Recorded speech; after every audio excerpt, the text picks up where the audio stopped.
Itong si Aurora dahil sa kabila ng kanyang kasamaan, hindi pa rin inalantanan nitong si Jericho. Ginawa pa rin niya ang magkakaya. Sinabi nito na wala nang anak itong si Aurora. Ngayong patay na itong si Paco.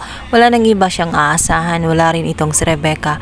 Kung kaya kahit galit itong si Aurora kay Jericho, handa pa rin niyang tulungan ito dahil kamag-anak pa rin ang turing niya kay Aurora. Natuwa naman ng lahat dahil kahit papaano ay naligtas itong si Aurora. Ganon din itong si Sam. Hindi ganon kalaki ang galit niya kay Aurora.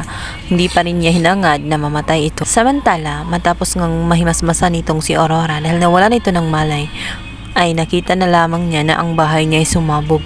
Hindi siya nag-aalala kung bakit sumabog ang kanyang bahay, kundi inaalala niya ang taxidermy nga nitong si Paco.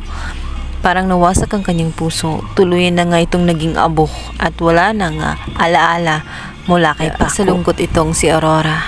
Parang hindi pa rin kasi niya tanggap na wala na ang kanyang anak.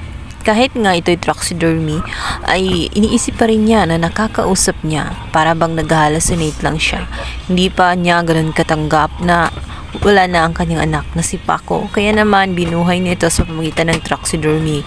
Ngayon ay wala na siyang makukuha kahit tala. Ayon sa investigasyon ni Sergeant Troyales, maari umano na sinadyang pagsunog sa loob ng palasyo, mansyon nitong si Aurora.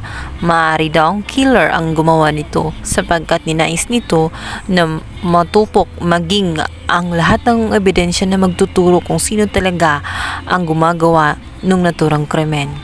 Palaisa pa naman ng lahat na maari umanong si Amando ang naturang killer dahil kanyang mga kilos sa tingin natin ay kanang kamay nga nitong si Aurora.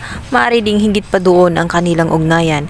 Maari kasing si Amando ang ama nitong si Paco, kaya pumayag ito na ilihim ni Aurora ang kanyang ginawang taxidermy.